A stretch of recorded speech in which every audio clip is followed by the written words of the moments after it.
Hi, welcome back to another episode on another event which we are going to cover today. And as we continue with our series every Wednesday at 7:30 p.m., I bring to you an important event from the exam perspective. और आज हम बात करने वाले हैं net zero emissions की, साथ साथ में हम बात करेंगे G7 समिट की। दोनों रिलेटेड हैं इसलिए क्योंकि ये कॉन्टेक्स्ट अगर हम देखें तो अभी G7 समिट होने वाला है 13 जून से 15 जून इटली में, तो ये कॉन्टेक्स्ट बहुत ही इंपॉर्टेंट है। और G7 nations जो हैं they are the big nations actually, so and this summit is held every year. This year the presidency is with Italy, तो ये बहुत ही important summit है जिसके बारे में जानना भी ज़रूरी है। और अभी recently 25 मई को जो ministers conference हुआ था, जो G7 ministers हैं उन्होंने they reaffirmed their pledge towards net zero emissions by 2050, तो उस context में ये बहुत ही important event हो जाता है। अब अगर हम बात करें, पहले G7 समिट समझ लेते हैं, तो G7 समिट 2024 जो है वो 50th G7 समिट होगा और ये 13 जून से 15 जून इटली की जो सिटी है पुगलिया, वहां पे ये समिट हेल्ड होगा। अब G7 कंट्रीज कौन कौन से हैं? Canada, France, Germany, Italy, Japan, United kingdom and United states of America, ये तो G7 कंट्रीज हैं। और यूरोपियन यूनियन जो है वो हर साल जो ये समिट होता है उसको एज अ गेस्ट ज्वाइन करता है। तो जो हम नेट जीरो एमिशंस की अब बात करने जा रहे हैं उसका पूरा का पूरा कॉन्टेक्स्ट G7 से फिलहाल रिलेटेड है और over the last few years हम इसके बारे में बात कर रहे हैं, कंट्रीज ने प्लेज किया है। और अगर आज के कॉन्टेक्स्ट में बात करें तो global warming has become a major issue. In fact हम इंडिया की ही बात कर ले, इस समय most parts of our country are struggling with the heat waves actually. Records टूट रहे हैं। दिल्ली की बात करें तो दिल्ली में ऑलरेडी 49.9 टच कर चुका है, 49.9 डिग्री सेल्सियस टच कर चुका है कहीं कहीं जगहों पे। वाराणसी 48 डिग्री टच कर चुका है, राजस्थान में ऑलरेडी 50 डिग्री टच कर चुका है और अभी जून आना बाकी है। तो जो ग्लोबल वार्मिंग का इफेक्ट है, जो ग्रीन हाउस एमिशंस का जो इफेक्ट है वो टेम्परेचर राइज पे, वो क्लियरली विजिबल है और इसलिए ये इंपॉर्टेंट हो जाता है कि जो कंट्रीज हैं they start working together towards the net zero emissions goal, otherwise ये सिचुएशन कंट्रोल से बाहर चली जाएगी। अब अगर हम नेट जीरो एमिशंस की बात करते हैं तो पहले कुछ स्टैटिस्टिक्स समझ लेते हैं before we understand what is this net zero emissions all about.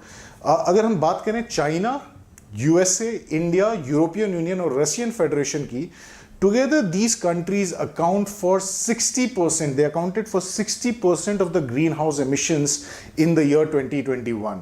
और अगर हम G20 कंट्रीज को यहाँ पे इंक्लूड करते हैं, G20 कंट्रीज की अगर हम बात करें तो 76% जो ग्लोबल ग्रीन हाउस एमिशंस हैं वो G20 कंट्रीज प्रोड्यूस करती हैं।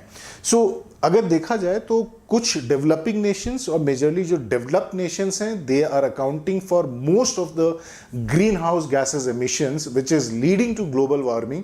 और टेम्परेचर ऑलरेडी सोर करता जा रहा है, हर ईयर नए रिकॉर्ड्स टूट रहे हैं। तो आई थिंक द जो इंपॉर्टेंट कंट्रीज हैं, जो बिगर कंट्रीज हैं, उनको इस डायरेक्शन में और एग्रेसिव तरीके से काम करना शुरू करना होगा, नहीं तो बहुत लेट हो जाएगा। अगर हम टेम्परेचर की बात करते हैं तो earth is already warmer by 1.1 degree Celsius if you compare it with the late 1800s वाला जो एरा था, उससे अगर हम कंपेयर करें तो उस समय के जो एवरेज टेम्परेचर था अर्थ का, उससे ऑलरेडी 1.1 डिग्री सेल्सियस इस समय ज़्यादा चल रहा है और ये बढ़ता ही जाएगा आने वाले समय पे अगर हमने ग्लोबल वार्मिंग के ऊपर ध्यान नहीं दिया, उसको कंट्रोल करने की कोशिश नहीं की।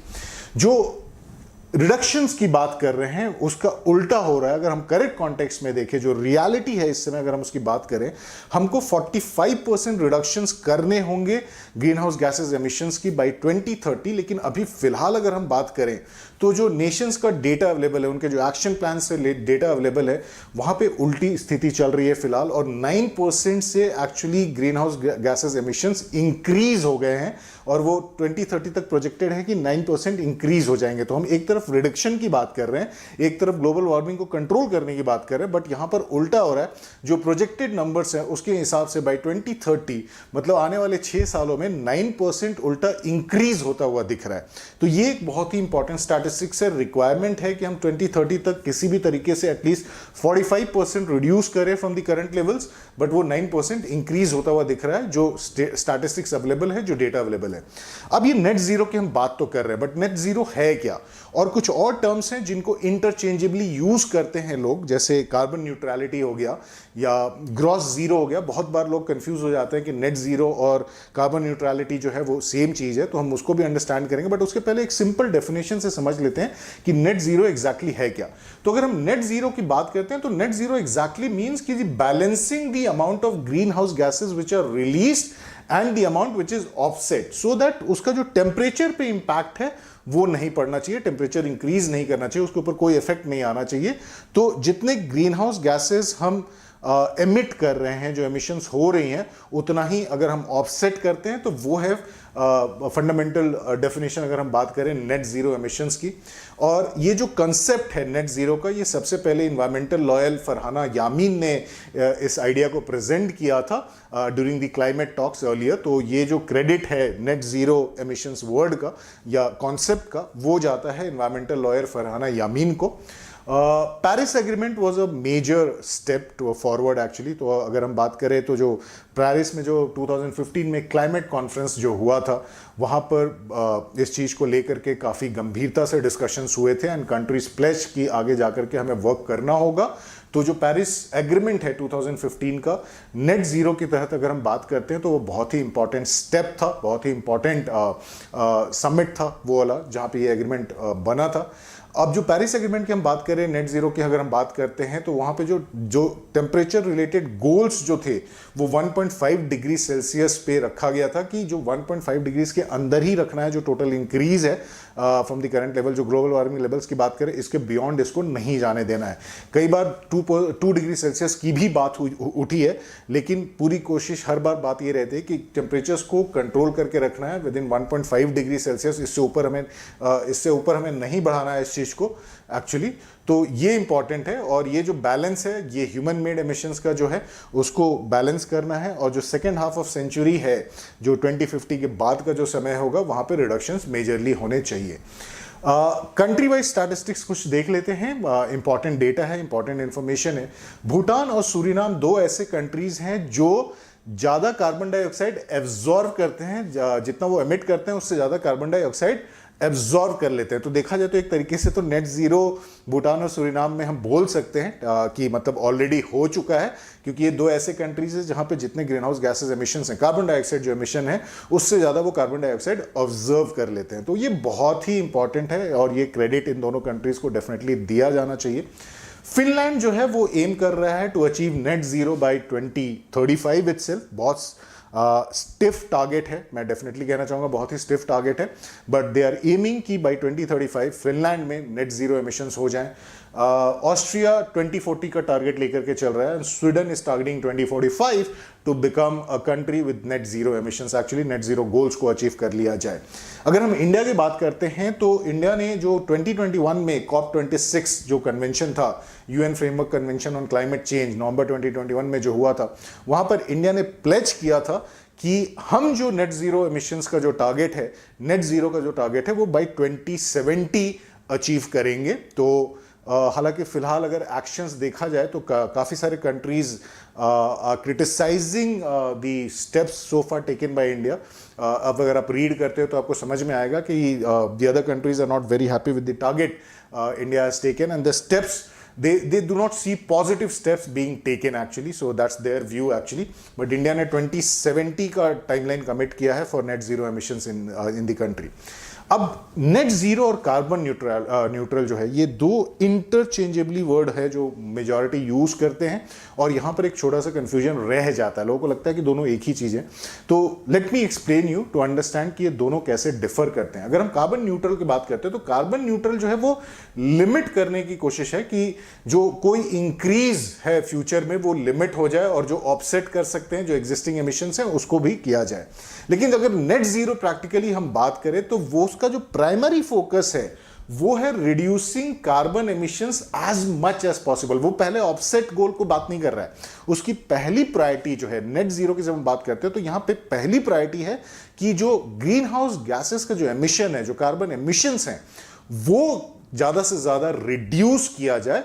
और अगर कोशिश ये भी होनी चाहिए कि मतलब ऑफसेट भी किया जाए जो है ऑलरेडी, बट लेकिन पहली प्रायोरिटी यहाँ पे दी जाती है कि इसको कंप्लीटली रिड्यूस किया जाए इस कार्बन एमिशंस को। यहाँ पर जबकि उल्टा है, वहाँ पर लिमिट भी करना है और ऑफसेट भी करना है। यहाँ पे ऑफसेट अनअवॉइडेबल सर्कमस्टांसेस के ऊपर हम बात कर रहे हैं और ये लास्ट रिजॉर्ट होगा। साथ ही साथ एक टर्म और यूज करते हैं लोग जो क्लाइमेट एक्टिविस्ट हैं, वो बात करते हैं ग्रॉस जीरो की, जिसको हम रियल जीरो भी बोलते हैं। बेसिकली रियल जीरो क्या है? रियल जीरो इंडस्ट्री सेक्टर्स की बात करता है, जैसे एनर्जी सेक्टर हो गया, which are aiming to eliminate carbon emissions in their operations. जो इंडस्ट्रीज हैं वो अपने ऑपरेशंस में जो कार्बन एमिशंस हैं उनको जीरो की तरफ लेकर जाना चाहती हैं कि जीरो एमिशंस हो, तो उनके लिए ये टर्म यूज होता है ग्रॉस जीरो, या हम उसको रियल जीरो भी बुलाते हैं। Okay, last but not the least, अगर हम कंपनीज की बात कर रहे हैं तो more than 9,000 companies across the world and more than 1,000 cities have joined the UN United Nations का जो रेस टू जीरो इनिशिएटिव है उसको ज्वाइन किया उन्होंने, to bring the world's green house gas emissions to zero by 2030. So companies, more than 9,000 companies and more than 1,000 cities have already pledged their affirmation, their faith towards getting the target of zero emissions by 2030 itself. और ये जो initiative है वो United Nations का है। The initiative is known as race to zero. So this was all about net zero emission. बहुत ही important context है इसका। समिट शुरू होने वाला है, G7 समिट अभी बहुत जल्द ही 2 वीक के बाद 13 जून से 15 जून पुगलिया में होगा, इटली के अंदर। इटली के पास इस समय प्रेसिडेंसी है G7 समिट की, और डेफिनेटली जब समिट होगा तो मुझे लगता है कि इसके ऊपर डेफिनेटली कुछ ना कुछ एग्रीमेंट बिल्ड किया जाएगा और फर्दर स्टेप्स जो होंगे उसके बारे में बात की जाएगी। So don't forget to also join us on Telegram, which is LST for Law, and Instagram LST for Law, where we bring interesting content out there as well on these media platforms, and continue to be here on this platform. Don't forget to subscribe if you have not already subscribed, and press the bell icon to get the notifications about the newer content every time.